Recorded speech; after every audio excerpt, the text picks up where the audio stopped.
भाइयों ने देखा, अरे कहा तू तो बिल्कुल मूर्ख है, तू हमारे किसी काम का नहीं है।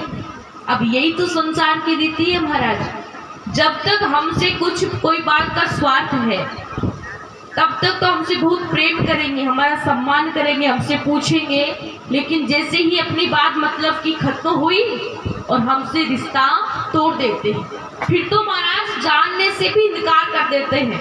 बोलो राधे राधे। तो भरत जी महाराज को घर से निकाल दिया। अब भरत जी महाराज चलते जा रहे हैं, कहाँ जाना पता नहीं, जहाँ ठाकुर जी की इच्छा वहीं चल रहे हैं। तो वहां भीलों ने भी माता काली के यहाँ बलि देने के लिए भरत जी महाराज को एक बार पकड़ लिया था। तो जब बलि देने लगे तो साक्षात माता काली प्रकट हो गई। तो माता काली प्रकट हो गई और कहा कि ये तो साक्षात भगवान का भक्त है, परम संत है, आप लोग इनकी अगर बलि देंगे तो ये तो कितना बड़ा पाप होगा। तो माता काली ने श्री जड़ भरत जी महाराज की रक्षा की है। और इधर भरत जी महाराज जब जा रहे हैं तो वहां महाराज सिंधु प्रांत देश का राजा रहुगण आ रहा है। अब रहुगण है वो पालकी में बैठा है, पालकी में बैठा है, 4 कहार है पालकी चलाने वाले। अब उनमें से एक कहार बीमार पड़ जाता है और वो आकर के राजा रहुगण से कहता है कि प्रभु भगवान क्षमा कीजिए, मैं पालकी चलाने में असमर्थ हूँ, मैं पालकी नहीं चला पाऊंगा। तो रहुगण तो अभिमानी था, रहुगण ने कहा कि जो भी आपको मिले उसे पालकी चलाने के लिए लगा लो, क्योंकि ये सारी प्रजा है वो मेरी तो है। अब महाराज और कोई तो नहीं मिला, लेकिन सामने से वही जड़ भरत जी महाराज आ रहे थे। अब उनको लगा लिया पालकी में। अब इतने बड़े संत हैं और एक राजा रहुगण उनकी पालकी चलाने के लिए लग गए, कोई अभिमान नहीं है। अब जड़ भरत जी महाराज है, उनका नियम था कि वो 5 हाथ आगे देख करके चलते थे कि कोई पाँव में कुछ जीव ना आ जाए, कोई चींटी ना आ जाए।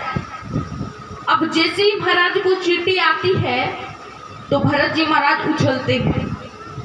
अब पालकी चलाने वाला उछलेगा तो ऊपर बैठने वालों की क्या हालत होगी महाराज। तो जैसे ही कोई अगर चींटी आई, भरत जी महाराज उछले तो राजा का जो सर है वो पालकी से ऊपर टकराता है और उसके सिर में चोट लगती है। अब राजा को आया क्रोध है और कहा कि भाई तुम पालकी सही चलाओ, कौन हो तुम। तो और सैनिकों ने कहा कि महाराज हम तो सही चला रहे हैं, लेकिन ये नया जो मोटा बाबा आया है वो ही सही नहीं चला रहा। अब राजा रहुगण ने देखा तो कहा कि भाई कौन हो तुम, पालकी सही ढंग से चलाओ। इतने मोटे ताजा हष्ट पुष्ट होकर के भी तुम पालकी सही ढंग से नहीं चला रहे, पालकी सही चलाने में तुम्हें इतना भयंकर दंड दूंगा कि तुम सोच भी नहीं सकते। अब तो महाराज श्री भरत जी महाराज जो जीवन में बोले नहीं थे, कभी बोले नहीं थे, वो मन में विचार करने लगे कि आज अगर मैं नहीं बोलूंगा तो ये लोग कहेंगे कि जिनकी पालकी भरत जी ने स्वयं ढोई चलाई वो राजा भी मूर्ख रह गया। तो आज जड़ भरत जी बोले कि राजन तुमने कहा कि मैं धरती पर भार हूँ, तो मैं धरती के लिए भार नहीं हूँ, क्योंकि पृथ्वी तत्व मेरे अंदर समाहित है। क्योंकि तुलसीदास जी ने भी कहा ना कि चित जल पावक गगन समीरा, चित जल पावक गगन समीरा, पंच रचतिये अधम शरीरा। यानी हमारा ये जो शरीर है ये पंच तत्वों से बना है महाराज। चित कहते हैं पृथ्वी को, जल यानी पानी, पावक कहते हैं आग को, गगन यानी आकाश, समीरा मतलब वायु। तो ये पंच तत्वों से हमारा शरीर बना है। तो हे राजन, मैं इस पृथ्वी के लिए भार कैसे हो सकता हूँ। और आपने कहा कि पालकी सही ढंग से चलाओ, क्योंकि भरत जी कह रहे हैं कि मैं पालकी तो मैं चलाता नहीं, और चलाएगा उससे परिश्रम होगा, जो चलाएगा उसे ही तो मेहनत तो वही करेगा ना। और तुमने कहा कि मोटा होकर के भी तुम पालकी सही नहीं चला रहे, तो कहा राजन, मोटा होना, पतला होना, लंबा होना, ये सब तो है हमारे शरीर के धर्म। भूख लगना, प्यास लगना, ये हमारे मन बुद्धि इनके धर्म है। तो मैं शरीर हूँ नहीं, मैं तो एक चिन्मय आत्मा हूँ। तो आत्मा को नहीं तो जलाया जा सकता है, आत्मा को नहीं काटा जा सकता है, तो फिर तुम दंड किसे दोगे? आटे को पीस करके हम मैदा बना सकते हैं, लेकिन मैदा को पीस कर क्या बनाएंगे? तो तुम दंड किसे दोगे? जब ये बातें महाराज राजा रघुवर ने सुनी, अपनी पालके से नीचे आ गया और भरत जी महाराज के चरणों में गिर पड़ा और कहा कि महाराज आप कौन हैं? क्या आप साक्षात कपिल भगवान हैं? क्या आप साक्षात ऋषि परशुराम जी? कौन हैं आप? कहा कि ये भी तुम्हारा गलत प्रश्न है। जो तुम हो वो ही मैं हूं, जो तुम हो वो ही मैं हूं। क्योंकि आप ये मानो, हजारों आप मटके सूर्य के नीचे जल के भर के रख दो, अब उन मटकों में अलग अलग सूर्य दिखाई देते हैं, लेकिन वस्तुतः सूर्य एक ही तो है, सब में अलग अलग दिखाई देते हैं। वैसे ही ये आत्मा, ये सब भगवान है, वो एक ही है, सबके अंदर अलग अलग दिखाई देते हैं। लेकिन फिर भी शरीर का तुम परिचय पूछना चाहते हो, तो मैं पहले भरत नाम का राजा था, फिर उसके बाद मृग मोह में फंसने के कारण मेरा दूसरा जन्म हिरण का हुआ, फिर मेरा तीसरा जन्म मेरा ये ब्राह्मण कुल में हुआ, उसके बाद ठाकुर जी की कृपा से मेरे दोनों पूर्व जन्म याद हैं, इस वजह से मैं भगवान का भजन कर रहा हूँ।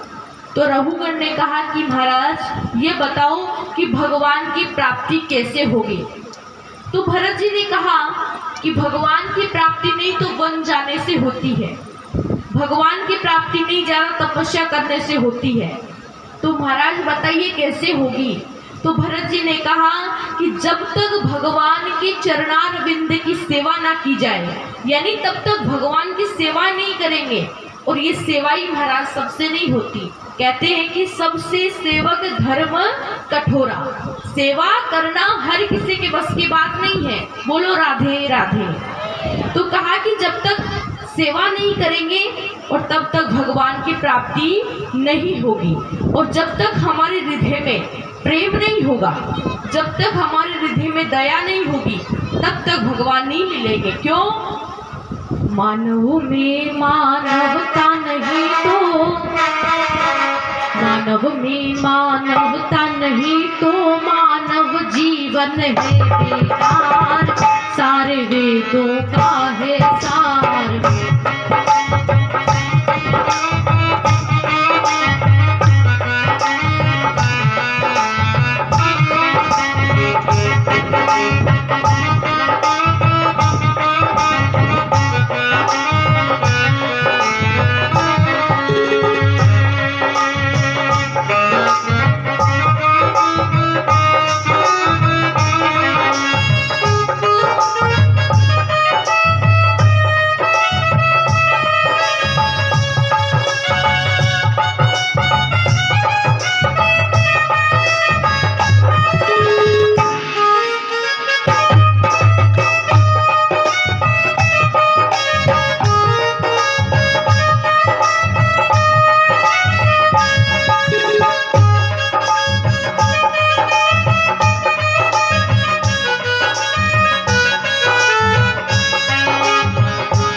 बोली भक्तेश्वर भगवान की, बोली वृंदावन बिहारी लाल की, बोलो राधे राधे।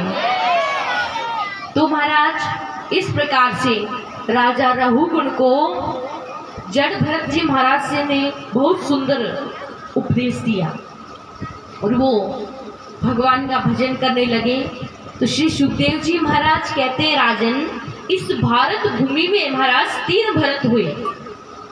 एक तो है जो अभी आपने सुना स्वयं श्री जड़ भरत जी महाराज जो ज्ञान योगी थे, और दूसरे केकई के पुत्र भरत जी महाराज, और तीसरे दुष्यंत के पुत्र श्री भरत जी महाराज।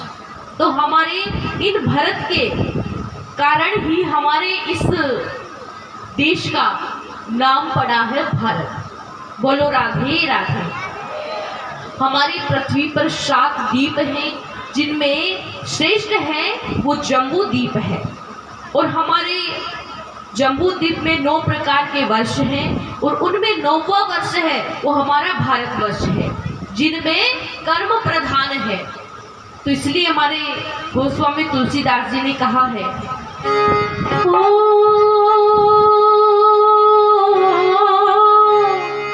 कर्म प्रधान विश्वर चिरागा, जो जस करहि सो तस फल पारा। सिया राम जय जय राम।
जो जस करे सो तस फल चाखा, यानी जो प्राणी जैसा कर्म करता है उससे वैसा ही फल मिलता है। देखिए भगवान नहीं तो किसी को सुख देते हैं, नहीं किसी को दुख देते हैं। हम अपने कर्मों की जो हमारे कर्म है उन्हीं का फल भोगते हैं महाराज, और फिर दोष देते हैं भगवान को, भगवान ने ये किया, भगवान ने वो किया। अगर हम अच्छे काम करें तो महाराज हम कहेंगे हमने किया, और अगर कोई बुरा हो जाए तो फिर भगवान के ऊपर कह देते कि राम जी की ये इच्छा थी सो हो गया। बोलो राधे राधे। तो हम जो भी भोगते हैं या तो इस जन्म में हमसे कोई पाप बना है, जाने अनजाने में पाप बनते हैं, और दूसरा या कोई हमारा प्रारब्ध है। तो श्री सुखदेव जी महाराज कहते हैं कि हमारी दक्षिण दिशा में 99,000 योजन ऊंचाई पर यमपुरी बसी है, और वहां पर यमराज जी हैं। जब हमारी मृत्यु होती है तो यमदूत आते हैं और वो जीवात्मा को लेकर के जाते हैं, और वहाँ 28 प्रकार के नरक होते हैं भैया, 28 प्रकार के नरक होते हैं। तामसी नरक, रोरव नरक, महारोरव नरक, कुंभीपाक नरक इत्यादि। तो जो अगर कोई झूठी गवाही देता है, जो किसी के साथ धोखा करता है, उसे तामिश्र नरक में डाला जाता है।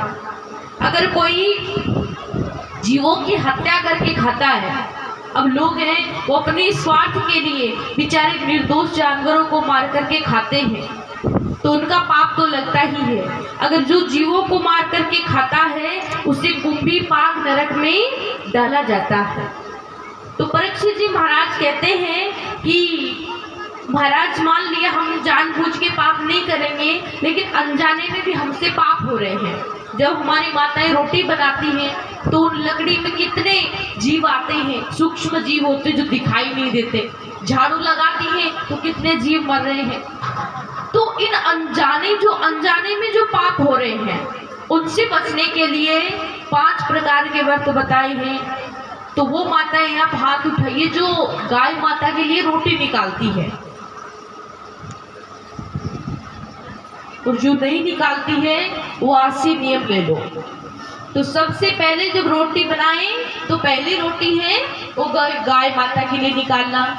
फिर उस रोटी में से घी लगाओ और उस रोटी में थोड़ा सा मीठा डालो, चीनी वगैरह डाल लो। फिर अग्निदेव को उनको भोग लगाना है। उसके बाद में चींटी को आटा डालो, पक्षियों को दाना डालो।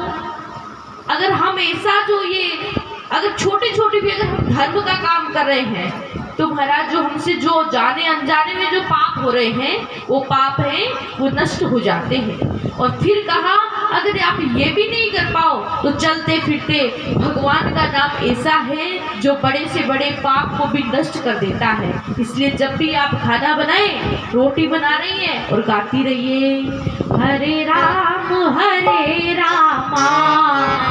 राम हरे हरे।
नाम लेती रहिए। और जिन्होंने भगवान का नाम ले लिया तो श्री सुखदेव जी महाराज कहते हैं कि यमराज के अंदर भी इतनी सामर्थ्य नहीं है कि वो हमारे पास आ सके।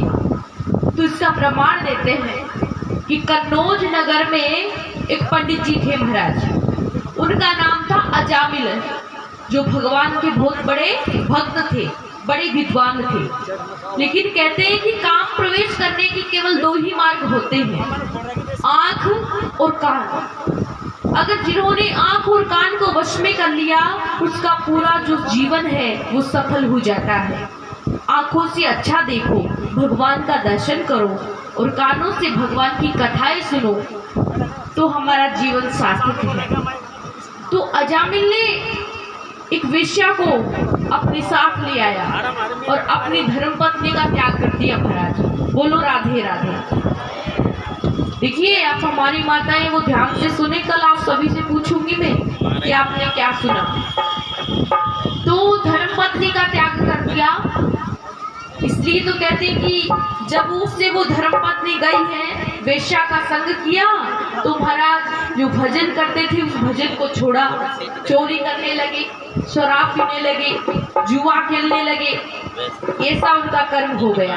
तभी तो कहते हैं कि जीवन में संग का विशेष प्रभाव पड़ता है।